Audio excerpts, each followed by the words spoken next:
When my fiancée asked for a break to reconnect with her ex, I realized I deserved better. So I made the tough decision to end our engagement and move on with my life. Hello everyone. After what feels like an eternity, I, a 27-year-old male, decided it was time to discuss what has been going on with me recently. Here's the thing, until lately, I thought I was marrying the love of my life, Tessa, 26. We'd been together for 4 years, and for the most part, I thought we were solid. But now I'm sitting here wondering why I didn't see this coming sooner. Tessa and I met at a birthday celebration introduced by a mutual friend. She was humorous, confident, and had a no-nonsense approach that I enjoyed. I dated previously, but no one connected with me as she did. We hit it off quickly and moved in together after a year. Things felt natural, as if we were all on the same page about professions, marriage, and eventually creating a family. She was a freelance graphic designer, and I worked as a project manager for a technology business, so our schedules were very similar. Life wasn't glamorous, but it was enjoyable. We had been discussing getting married for some time, but it wasn't until last year that I proposed. Nothing fancy, just a simple supper at home for the two of us. Tessa seemed thrilled. She cried, hugged me, and agreed that night we began to envision our future. A fall wedding, a limited guest list, and this charming little site by the lake. It seemed like everything was falling into place, or so I thought. The initial red flags were little and evident. They were little sneaky flaws that I ignored because I didn't want to overthink. For example, Tessa's enthusiasm for wedding preparation faded after a few months. She was all in at first, sending me Pinterest boards, searching through wedding outfits, and asking about small details like whether I preferred tulips or roses for the centerpieces.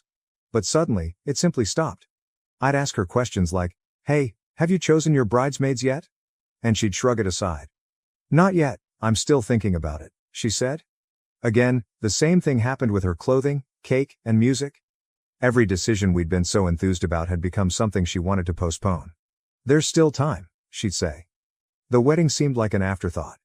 At the time, I told myself it was just stress. Wedding planning can be overwhelming, right? Plus, Tessa had a lot going on at work. I assumed she'd snap out of it eventually. What I didn't realize was that her lack of enthusiasm wasn't about the wedding but about us. The true slap in the face happened one night while we were out with some friends. Someone brought up the dumb TikTok game, which you've probably seen. It's the one where you have to answer personal questions while keeping a straight face and not passing judgment. Everything was going well until someone said, "If you could relive one relationship, which would it be?" Without thinking, Tessa responded, "Oh, probably Dylan." Just like that. Dylan, her college ex, the person who cheated on her. The moment she uttered that, the room became awkwardly quiet. She giggled awkwardly and attempted to backtrack, saying, "I mean, not that I'd want to, it's just a significant element of my past." I wanted to confront her right there, but we were among friends, so I let it go. Later, when we were alone, I asked her about it. What was it about Dylan? Why would you choose to revisit that relationship? She simply shrugged it off as if it were no big thing. "It was a stupid game, Liam. Don't take it so seriously." She grinned and shifted the subject. I didn't press it because, honestly, I didn't want to start a battle over something that could have been minor, but deep down, it stayed with me. Following that, her behavior became more difficult to ignore.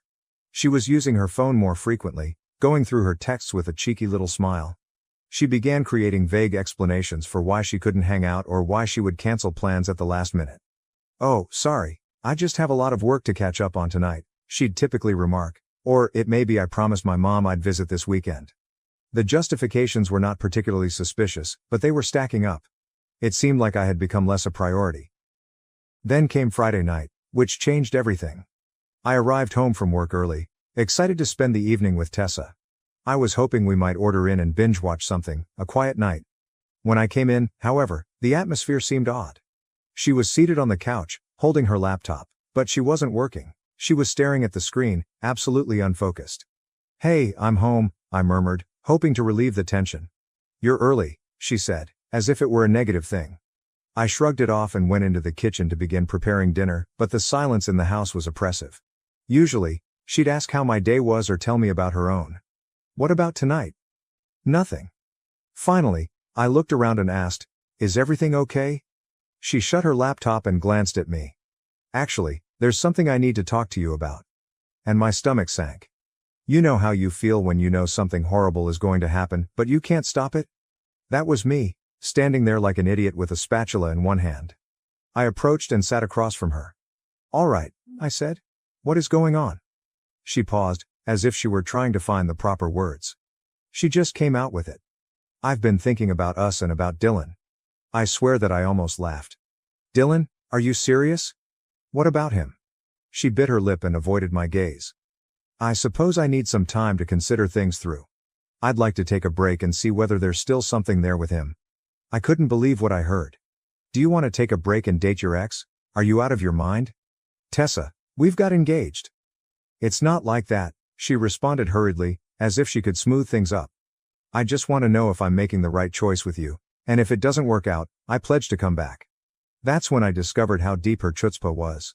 She assumed I would sit around and wait for her to decide whether I was good enough. Something inside me moved at that very instant. I did not yell or blow up.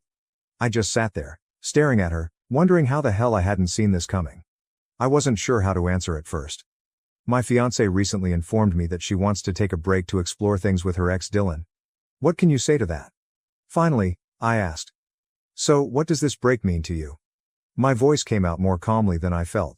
She straightened up slightly, as if she had been ready for this conversation. I believe we need some space to figure things out. I'll take some time to see if my feelings for Dylan are genuine, and you are welcome to ponder on us as well. Well, I couldn't believe the audacity. Wait, I replied, leaning forward. You're saying you need to date your ex, but I need to reflect on us? What kind of backwards logic is that, Tess? She acted as if I were the one acting unreasonable. It's not about you doing something wrong, Liam. This is about me figuring out what I need. She seemed to have practiced this, the way she spoke, the way she avoided eye contact. It was as if she had already decided this was going to happen and simply wanted me to accept it. You know this sounds insane, right? I muttered. You don't just put your fiancé on hold while you go play what if with some guy who treats you like garbage. Her face tightened, and for the first time, I realized how stubborn she could be. I'm not asking for permission, Liam. I'm telling you what I need. That one landed differently. I wasn't just sad anymore. I was angry. I stood up and began pacing, hoping to calm myself down. So what, Tessa? You're just going to pack a bag and head over to Dylan's place? Is that your big plan? No. She insisted. It's not like that. I don't know what it looks like yet, but I need clarity before we move forward. I owe it to myself to know I'm making the right decision. You owe it to yourself? I asked, laughing cruelly. And what about what you owe me? We're engaged, Tessa. We're supposed to be building a life together, and now you're telling me you need to test drive your ex to make sure I'm good enough? I never said you weren't good enough, she replied, her voice rising. But if we're going to spend the rest of our lives together, I have to be certain, and right now, I'm not. That was it. She wasn't simply interested in exploring things with Dylan, she was also unsure about me. Even after 4 years together and all of our plans, she was still unsure. It struck me all at once. She hadn't realized how painful and stupid her plea was. She believed this was reasonable, that I'd just sit there while she figured out whatever foolishness was going through her head. I stopped pacing and glanced at her, really stared at her. You know what? Sure, I responded, my tone bland. Take your break. She blinked, surprised by how quickly I agreed. Liam, I'm not trying to hurt you. I need space to figure things out. I nodded and kept my expression bland. All right, if that's what you need. She paused, as if she expected me to argue or fight for her. When I didn't, she stood up, took out her laptop, and murmured, I'll stay at my mom's for a bit. This isn't forever. We'll talk when I've had some time. Okay, I replied simply. She looked at me, wondering how to answer, and then disappeared into the bedroom. I could hear her moving around and throwing items into a bag. I remained calm on the couch, but my mind was already turning. If she really wants a break, that's okay, let her have it. Several minutes later, I heard the front door close. She was gone, perhaps believing she had abandoned me here to wait and worry. She had no idea I was not going to sit around and do nothing.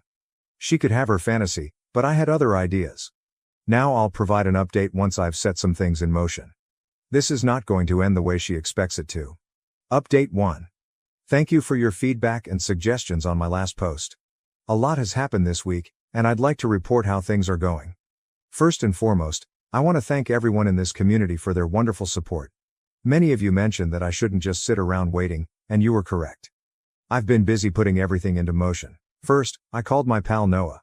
He's been my best friend since college, And he's not the type of man to sugarcoat things.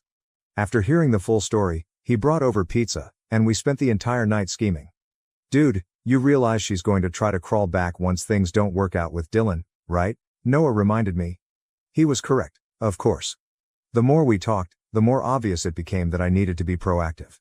This was not about vengeance, it was about regaining control of my life. I began with the house. Tessa doesn't seem to recall that it's entirely in my name. She loves to act as if it's our home, always talking about the curtains and paint colors she chose, yet I'm the one who pays the mortgage. I phoned a realtor first thing Monday morning.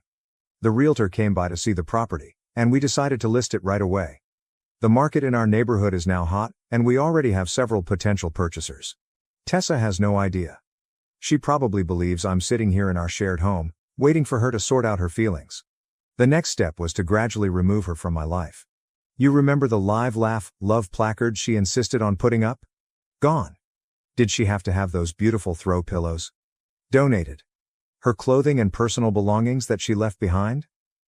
I carefully packaged them all up. But this is where I became strategic.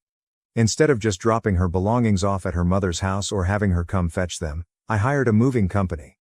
They took everything to her mother's house and left a short note. Here's your stuff. Good luck with Dylan. I know some of you may think this is petty, but I disagree. I'm not being vengeful. I'm being efficient. She wanted some room to think things through. Well, she's got it, literally. The most fascinating moment came when mutual friends began asking questions. Instead of playing the victim or slandering her, I simply stated the truth. Tessa decided she needed to explore things with her ex before committing to marriage. I decided I deserve better than being someone's backup plan. You should watch how people respond to that. No drama, no accusations, just facts. It's amazing how rapidly the story changes when you don't try to control it. I've also been making moves at work. I applied for a position at our West Coast office that I'd been considering for a long time. If the house sells, which seems quite likely, and I get this job, I'll be starting over on the other side of the country. Tessa has attempted to contact me several times this week, first with light-hearted texts like, "Hope you're doing okay," and progressing to progressively concerned messages when she learned I was actually making changes rather than simply waiting around. Yesterday, she was in a panic when her mother informed her that the boxes had been delivered. "What are you doing? Why are you acting like this is over?" I kept my response simple. "Because it is over, Tessa. You made your choice, and now I'm making mine." She began crying, claiming that she simply wanted time to figure things out, that I was being quick, and that this was not what she meant when she asked for a break. "What did you expect?" I questioned her. "That I'd sit here like a faithful puppy while you test drove your ex? That's not how this works." "But what if I realize you're the one I want?" She was weeping. "Then you'll have learned a valuable lesson about not taking people for granted," I said before hanging up the phone. The weird thing is that I'm no longer upset. Instead, I feel liberated. Every box I pack, every move I make feels like I'm reclaiming parts of myself that I didn't realize I'd given up. Noah came by again yesterday to assist me with packing the house. He also saw the change in me. "You seem different," he observed. "More focused." Heck, correct, I'm different. When Tessa first revealed her desire to pursue things with Dylan, I felt like my world was falling. Now I see it wasn't my world collapsing, but rather the false reality I'd been living in finally disintegrating. I have more things in the works, but I will hold them for the next update. For the time being, I'll simply say this. Sometimes the greatest way to respond to someone treating you as an option is to completely remove yourself from their list of options. Stay tuned, this narrative hasn't ended yet, and I have a feeling Tessa is finding that her break to straighten things out isn't going to go nearly as planned. Update 2. I appreciate all of the feedback on my recent update. Things have escalated significantly, and I'd like to tell you how the situation has evolved. Remember how I mentioned applying for the West Coast position? Okay, I got it. The timing could not be better. The house is under contract, and the closing is slated for next month. But that's only the beginning. What's particularly interesting is how Tessa's Dylan exploration is unfolding. Through mutual connections, I discovered that their restored passion isn't quite the fairy tale she envisioned. Apparently, 4 years haven't changed him much. He's still the untrustworthy guy who cheated on her in college. But here's when it gets good. Tessa has attempted to control the narrative on social media. She has been sharing vague, inspiring phrases about finding yourself and following your heart. So I decided to play the same game, but with a twist. I created a single factual post. Update on my life, excited to announce I've accepted a position in San Francisco, Sometimes when one door closes, better ones open. Looking forward to this new chapter. The comments and texts began pouring in. People congratulated me, inquired about the relocation, and of course wondered about Tessa. I kept my answers basic and honest. We're no longer together. She wanted to explore other options, so I'm exploring mine too. This set off a fantastic chain reaction in our social circle. Remember those friends who weren't sure about the situation? Watching me handle this with grace as Tessa shares cryptic relationship quotations completely changed the atmosphere. Then came the professional consequences. Tessa's freelance design employment is primarily based on recommendations and networking. Sarah, 29F, a mutual contact in the computer field who used to refer many clients to Tessa, contacted me. I need to know what happened, Sarah explained over coffee. Tess is telling people you're having a temporary separation to grow individually, but something feels off. I shared Tessa's note about wanting to date Dylan. Sarah's look said it all. She did not believe it. By the end of the week, numerous potential clients had pushed back their projects with Tessa, not because I said anything nasty, but because honestly, who wants to work with someone who takes commitment so lightly? Tessa sensed the shift. Her texts became more frequent and frantic. Why are you telling people about Dylan? You're ruining my reputation. This isn't fair. I just needed time to think. I answered to the last one. You got what you wanted. Time and space. How I spend mine is no longer your concern. Then came the turning point.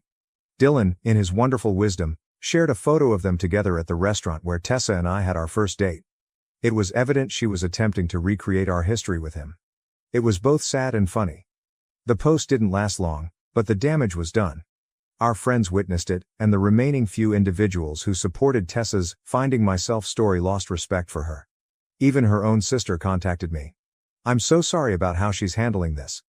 You deserve better. What is the most satisfying part? I didn't have to be vengeful. I simply lived my life freely and honestly, whereas Tessa attempted to play both sides. The truth has a way of emerging. She visited my office yesterday. Dylan seemed to have already revealed his true colors, flirting with other women, being untrustworthy, a familiar story. She was crying. I made a huge mistake, she cried. I was scared of commitment. I thought I needed to know if there was something better out there, but I was wrong. You're the best thing that ever happened to me. I simply gazed at her calmly. No, Tessa. The best thing that ever happened to me was you showing your true colors before we got married. She attempted to argue, claiming that we could fix this, that she would go to counseling, and that she would prove she could be trusted again. I simply shook my head. You don't get it, do you? This isn't about Dylan anymore. This is about you thinking you could keep me as a backup while you explore your options. That's not love. That's convenience. She left my office distraught, but I felt better than ever. The house closes next week, the majority of my belongings are packed, and my new life in San Francisco begins in a month. The funny thing is that some folks think I'm being overly tough. Everyone makes mistakes, they explain.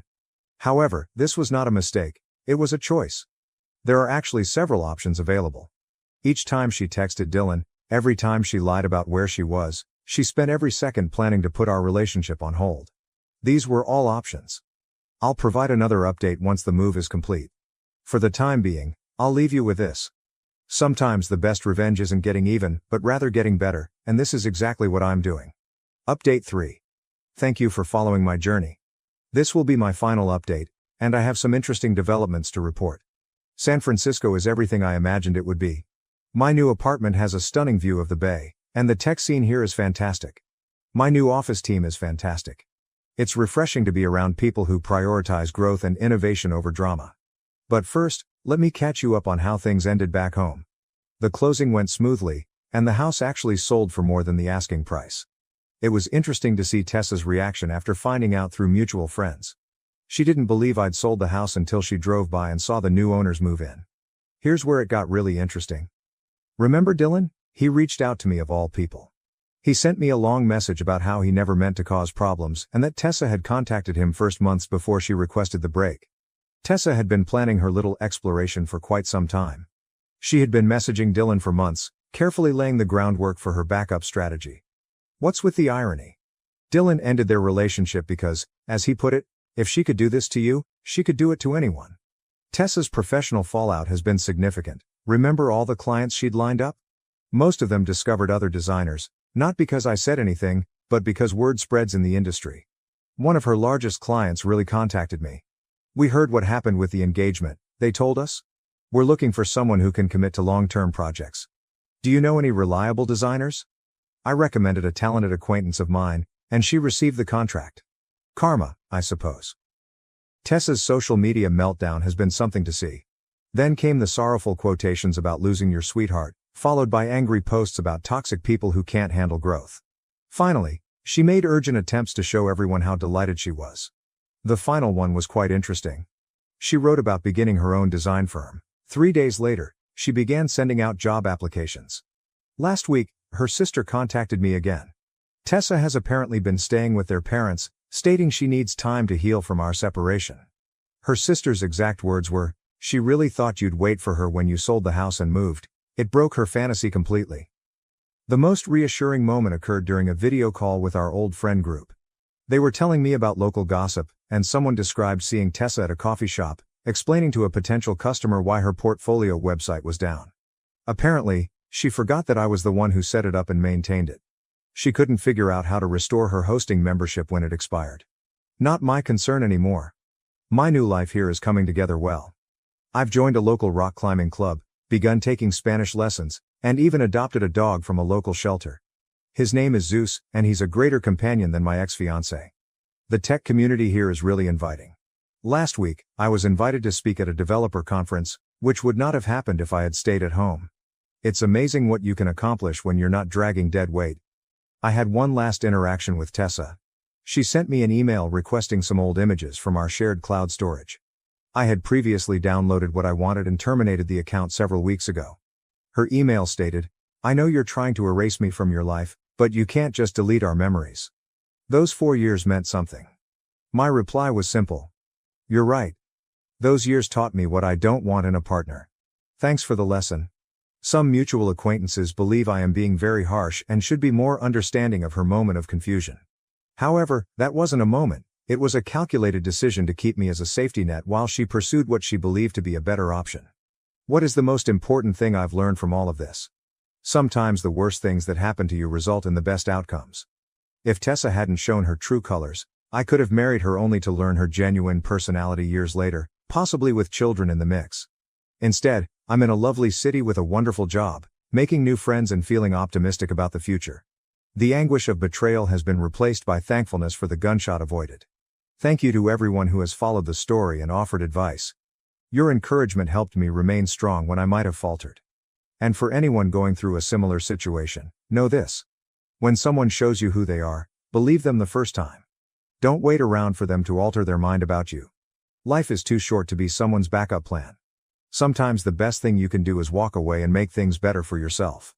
That's it for now, guys. This chapter of my life has officially ended, and I couldn't be more excited for the next one to begin. Take care, and thank you for everything.